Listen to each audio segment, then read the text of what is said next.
Tell us a little bit more about the emotion of it and I guess the intensity as well now that you've had some time to reflect. Yeah, no, obviously, the last 4 or 5 weeks for Vic country have been pretty cool. Obviously come up against a few, pretty tough sides and been a few pretty close games. Last week against Allies was a 2-point game. I feel like out of the first 3 games, that was probably the toughest game. And then obviously the lead up into, the grand final, the decider against Vic Metro, obviously rivalries. So we knew that was going to be a big game, and it was pretty cool that it was changed to Marvel. And then a couple of days leading up to that, things got a bit more serious. And then, obviously on Sunday, it was a pretty cool day playing at Marvel, and we just knew that, no matter what it was going to be a close game. And obviously it ended up being a close game. We were pretty unlucky to lose in the end, but enjoyed it heaps. What was going through your mind, particularly in that second half and at 3/4 time when the scores were level? And I guess the match was there to be won. You would have had a lot of confidence after what you'd produced in the first 3 games. Yeah.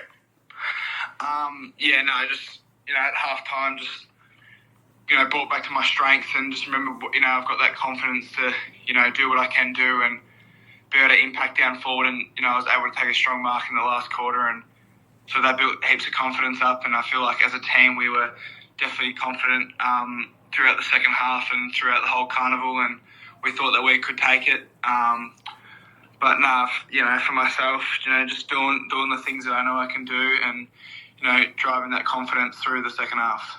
Yeah, I'm glad you touched on that, Mark. Obviously, it was the first goal you scored in the last quarter, I think. First of 3 goals that Vic Country scored in the last quarter, and that aerial side of your game is something that seems to have really grown. Is that something you've worked on specifically to try and add a new string to your bow?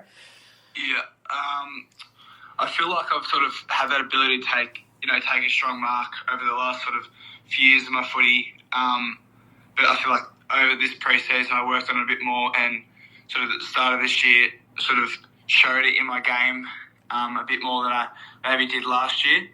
And I think through that game 1 against Geelong Falcons, it sort of gave me more confidence for it as well. And I think, since then I've definitely built it up and, being able to show that aerial marking. Yeah. Yeah, certainly. And then winning the Larke medal would have been a real thrill. Has that sort of sunk in yet? And what are the emotions around that? No, it's definitely pretty cool. Leading into the championship, sort of didn't, think about that or, anything. But coming into the last game, there's a bit of talk about it and saying I might be up there for it. But no, definitely pretty amazing. And no, I wouldn't say it's sunk in yet. I don't really, I don't really understand that, I've won it yet and how much it actually means. But definitely pretty amazing. How do you put that talk to one side going into the last game where obviously your name's sort of getting thrown up and some of the previous award winners, Sam Walsh, Christian Petrarca, Lockie Whitfield, now you've got your name in that sort of company, but how do you put that to one side when you've still got a game to play? Yeah, I feel like, I'm all about, team stuff and not just about myself. So I think coming into the camp, a couple of days before the game on Sunday, that sort of made me relax and not think about, that talk and that Larke medal. But no, it's just thinking about what I can do for the team. And obviously, us boys as a country built a really strong connection. We just wanted to get the win and not just about ourselves. And that's something we've really focused on throughout the carnival.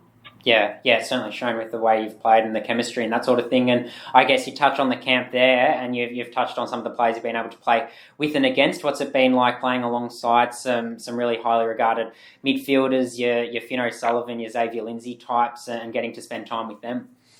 Yeah, no, definitely pretty cool and good to learn off, Finn O'Sullivan and Sammy Layla, just the way they go about things, and pretty cool to start on Sunday alongside Finn and Sammy.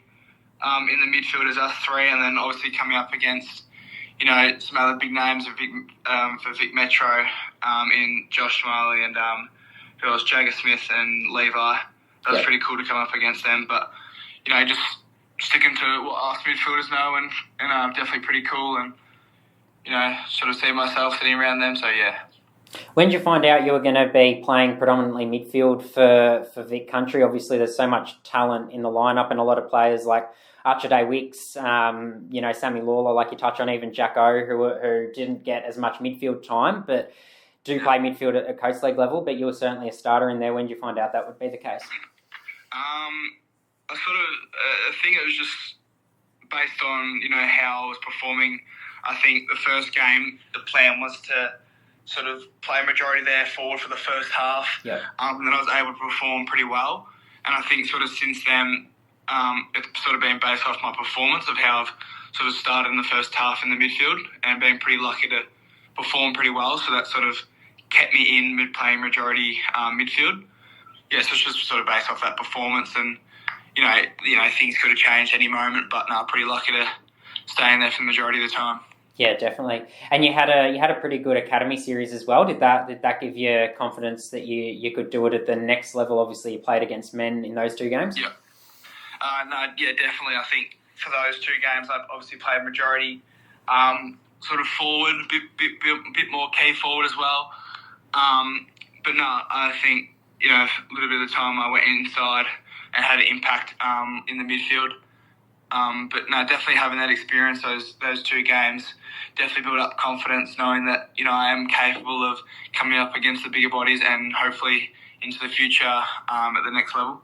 Yeah, definitely. And then that team first mindset you touched on before, I'll pick that up again and sort of ask you about your approach to the championships. Obviously, you've got four games to sort of showcase your weapons. What was the mindset going into the carnival?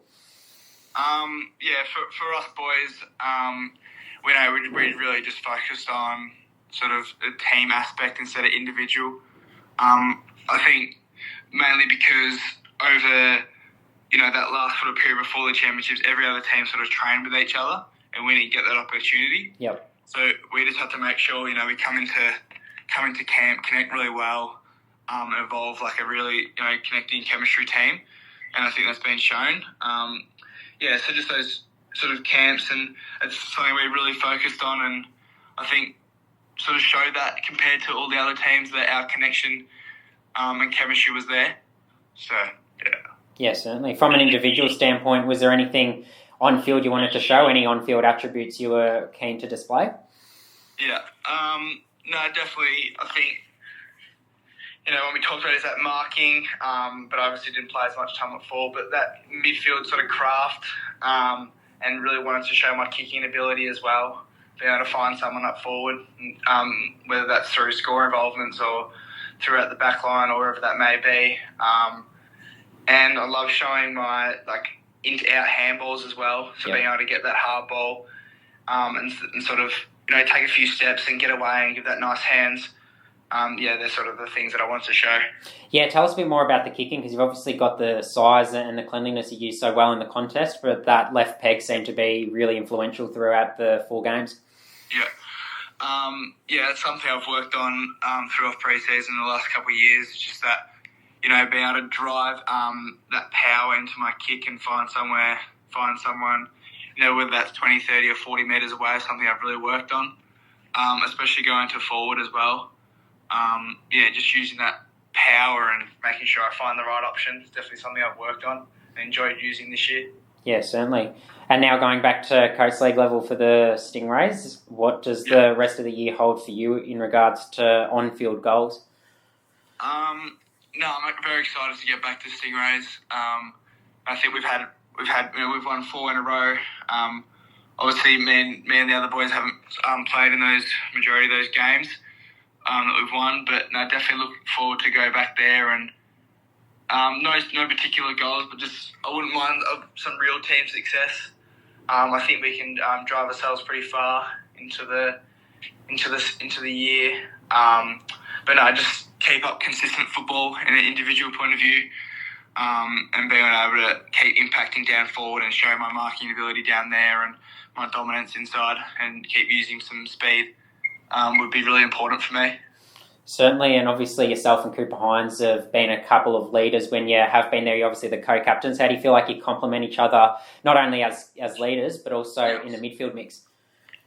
Me and Cooper have a really close relationships. That's definitely worked really well as leaders, and we definitely bounce off each other to lead Stingrays, which has been pretty cool. That connection we have as well, really important, especially when one of us is playing mid and one of us is playing forward. The ability to find each other on the ground, but not just each other, but being able to communicate and find the right option to our teammates. It's definitely been pretty important this year, and hopefully we can lift that leadership to another level for the last few games and hopefully lead into finals. What type of leader do you see yourself as, and do you feel like you brought any of those qualities into the Vic Country camp across the carnival? Yeah. So coming into this year, I think me and Coxie identified that I was more of a sort of leader by action instead of leader by voice. Yep. But throughout the year, built more confidence with my leader by voice. Yep. By being able to address my words to the team, more instructive voice on the ground. I think it's been really important. And coming into Vic Country, that leader by action as well. I feel like just my ability to compete has been really important for Vic Country. I feel like bottom ages or whoever that may be around me may have followed me. Yep. Definitely still try to bring that enthusiasm and a bit more voice to Vic Country. That's pretty important, and definitely think I've included that.